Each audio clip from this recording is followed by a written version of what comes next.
My special guest is today Saceda Corralo from Spain. I would like to ask about mimickers of alopecia areata.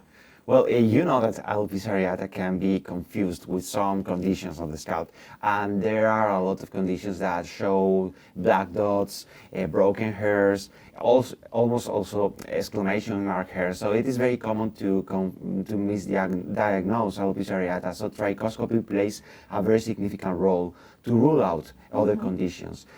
Some of them are trichotillomania. This is very common in children especially. Also other forms of external damage to the hair, I mean trichotillomania, this is rubbing the hair, and also trichotemnomania is when you are obsessed about saving your hair.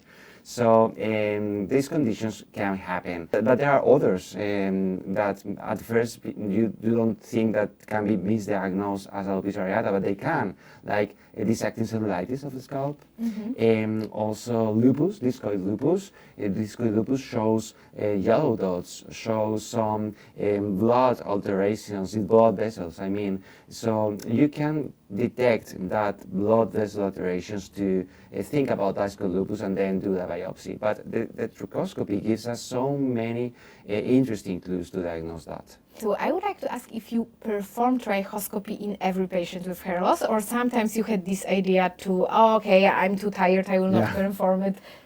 No, in my practice, I have trichoscopy completely included. So every patient is going to receive a trichoscopy in every visit. And of course, there are many times that you are sure that she or he is going to have an androgenetic alopecia. But if you don't do trichoscopy, you will misdiagnose other conditions that they are there. I think it's very important because sometimes, even recently, I had a child with, we can say, maybe typical history that it was stress, and then I see very small areas of hair loss. Do you think alopecia areata? No? Like everyone have this idea, I guess.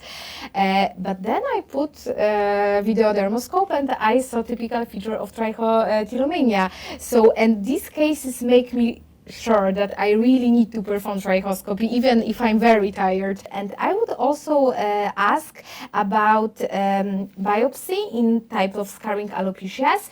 Do you sometimes make your diagnosis based only on trichoscopy, or you always anyway perform biopsy to confirm a diagnosis of scarring alopecias? Well, you know, it depends on the case, but in the current guidelines approve a diagnostic of frontal fibrosing alopecia, for instance, without a biopsy, but with trichoscopy can be enough. So I prefer not to perform biopsy unless I need it to confirm the diagnosis, or the patient needs it because sometimes, I don't know, insurances, or because she or he wants to be sure about that.